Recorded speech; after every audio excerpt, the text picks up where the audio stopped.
ರಂಗೋಲಿ ಬಿಡಿಸುವ ಮೂಲಕ ಮತದಾನ ಜಾಗೃತಿ ಮೂಡಿಸಿದ ಇಳಕಲ್ ನಗರಸಭೆ. ಪ್ರತಿಯೊಬ್ಬರೂ ಮೇ 7ರಂದು ಮತದಾನ ಮಾಡಿ. ರಾಜಾರಾಮ್ ಪವಾರ, ಇಳಕಲ್. ಲೋಕಸಭಾ ಚುನಾವಣೆ ಹಿನ್ನೆಲೆ ಇಳಕಲ್ ನಗರಸಭೆ ವತಿಯಿಂದ ನಗರದ ಹೃದಯ ಭಾಗವಾದ ಕಂಠೀರಥದಲ್ಲಿ ಬಹು ಸುಂದರವಾಗಿ ರಂಗೋಲಿ ಬಿಡಿಸಿ ಮತದಾನ ಜಾಗೃತಿ ಮೂಡಿಸಿದರು. ಈ ಮತದಾನ ಜಾಗೃತಿ ಕಾರ್ಯಕ್ರಮ ಉದ್ದೇಶಿಸಿ ಇಳಕಲ್ ನಗರಸಭೆಯ ಪೌರಾಯುಕ್ತರಾದ ರಾಜಾರಾಮ್ ಪವಾರ ಮತ್ತು ಇಳಕಲ್ ತಾಲೂಕಾ ದಂಡಾಧಿಕಾರಿಗಳಾದ ಸತೀಶ ಕೂಡಲಗಿ ಮಾತನಾಡಿದರು. ಕಂಠಿ ವೃತ್ತದಲ್ಲಿ ರಂಗೋಲಿ ಬಿಡಿಸುವ ಮೂಲಕ ಮತದಾನ ಜಾಗೃತಿ ಮೂಡಿಸಲಾಯಿತು. ವಿಶೇಷವಾಗಿತ್ತು.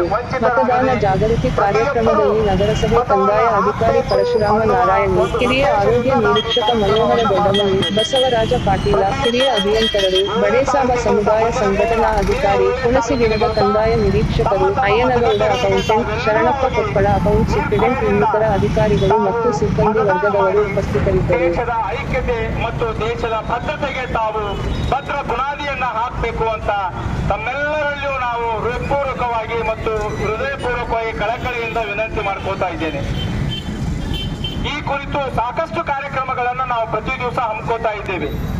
ಕಳೆದ 2019ರ ಲೋಕಸಭಾ ಚುನಾವಣೆ ಹಾಗೂ ಕಳೆದ ವಿಧಾನಸಭಾ ಚುನಾವಣೆ 2023ರ ಚುನಾವಣೆಯಲ್ಲಿ ನಡೆದಂತಹ ಮತದಾನದ ಅಂಕಿಅಂಶಗಳ ಮೇಲೆ ಕೆಲವಿಷ್ಟು ಮತಗಟ್ಟೆಗಳಲ್ಲಿ 50%, 53, 60, 65 ಹೀಗೆ ಪ್ರತಿಶತ ಮತದಾನವಾಗಿರುವುದರಿಂದ ಮತದಾನ ಮಾಡುವುದು ಸಂವಿಧಾನ ಕೊಟ್ಟಂತ ನಮಗೆ ಪವಿತ್ರವಾದ ಹಕ್ಕು. ಭೂಮಿ ಮೇಲೆ ಬದುಕಲಿಕ್ಕೆ ಹೇಗೆ ನಿಮ್ಮೆಲ್ಲರಿಗೂ ಹಕ್ಕಿದೆಯೋ ಹಾಗೆ 18 ವರ್ಷ ತುಂಬಿದವರು ಪ್ರತಿಯೊಬ್ಬರೂ ಮತದಾನ ಮಾಡಬೇಕು. ಆ ಮತದಾನದ ಹಕ್ಕು ಪ್ರತಿಯೊಬ್ಬರಿಗೂ ನೀಡಿದೆ. ಆ ಹಕ್ಕನ್ನು ನಾವು ಸಮರ್ಪಕವಾಗಿ ಉಪಯೋಗಿಸಬೇಕು. ಮುಖಾಂತರ ಮತದಾರರಿಗೆ ಜಾಗೃತಿಯನ್ನು ಮೂಡಿಸುವಂತ ಕಾರ್ಯಕ್ರಮ 1-2 ದಿನದ ಹಿಂದೆ ನಾವು ಅದ್ಭುತವಾಗಿ ಮಾಡಿದ್ದೀವಿ. ಅದೇ ರೀತಿಯಾಗಿ ಮಹಿಳಾ ಮತ್ತು ಮಕ್ಕಳ ಕಲ್ಯಾಣ ಇಲಾಖೆಯಿಂದ ಅಂಗನವಾಡಿ ಕಾರ್ಯಕರ್ತರು, ಕಟ್ಟಡದ ಮಹಿಳೆಯರು, ಆಶಾ ಕಾರ್ಯಕರ್ತರು ಎಲ್ಲರನ್ನು ಒಳಗೊಂಡ ಒಂದು ನಾವು ಅವತ್ತು ಸಹಿತ ನಾವು ಕಾರ್ಯಕ್ರಮವನ್ನು ಯಶಸ್ವಿಯಾಗಿ ಮಾಡಿದ್ದೀವಿ. ಇದರ ಉದ್ದೇಶ ಅಷ್ಟೇ, ಪ್ರಜಾಪ್ರಭುತ್ವದ ವ್ಯವಸ್ಥೆ ಏನದ ಅದಕ್ಕೆ ನಮ್ಮ ಹಕ್ಕು ಏನಿದೆ ಅದನ್ನು ನಾವು 7ನೇ ತಾರೀಕಿಗೆ ಚಲಾಯಿಸಬೇಕು. ಯಾರು ಇದರಿಂದ ವಂಚಿತರಾಗಬಾರ್ದು ಮತ್ತು ಈ ದೇಶದ ಪ್ರಜಾಪ್ರಭುತ್ವ ವ್ಯವಸ್ಥೆಯನ್ನು ಎತ್ತಿ ಹಿಡಿಬೇಕು ಅಂತೇಳಿ ಇದು ಉದ್ದೇಶ ಇಷ್ಟೇ ಇದೆ. ಇನ್ನೊಂದು, ಈಗ ನಮ್ಮ ಪಟ್ಟಣದಲ್ಲಿ 52 ಮತಗಟ್ಟೆಗಳಿದ್ದಾವೆ.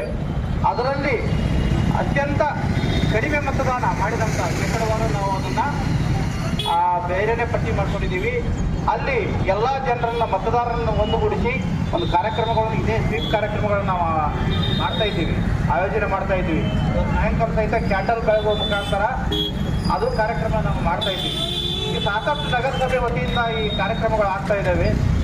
ಪಟ್ಟಣದ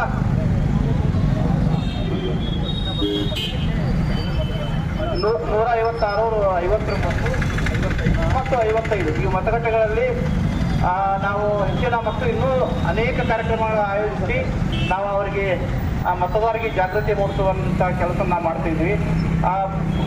ಪಟ್ಟಣದ ಯಾವತ್ತು ನನ್ನ ನೆಚ್ಚಿನ ಮತದಾರರಲ್ಲಿ ನನ್ನ ವಿನಂತಿ ಇಷ್ಟೇ, 7ನೇ ತಾರೀಕಿಗೆ ನೀವು ಯಾವ ಕೆಲಸದಲ್ಲಿ ಇದ್ರೂ ಚಿಂತಿಲ್ಲ, ಅವತ್ತು ಬಂದು ನಿಮ್ಮ ಮತಗಟ್ಟೆಗಳಲ್ಲಿ ಬಂದು ವೋಟ್ ಮಾಡಿರಿ ಅಂತೇಳಿ ನಾನು ತಾಲೂಕಾ ಆಡಳಿತ ಪರವಾಗಿ ನಾನು ಕೋರ್ಕೋತಾ ಇದ್ದೀನಿ, ವಿನಂತಿಸ್ತಾ ಇದ್ದೀನಿ. ಹೀಗೆ ನಾನಾ ಕಾರ್ಯಕ್ರಮಗಳನ್ನು ಈ ಒಂದು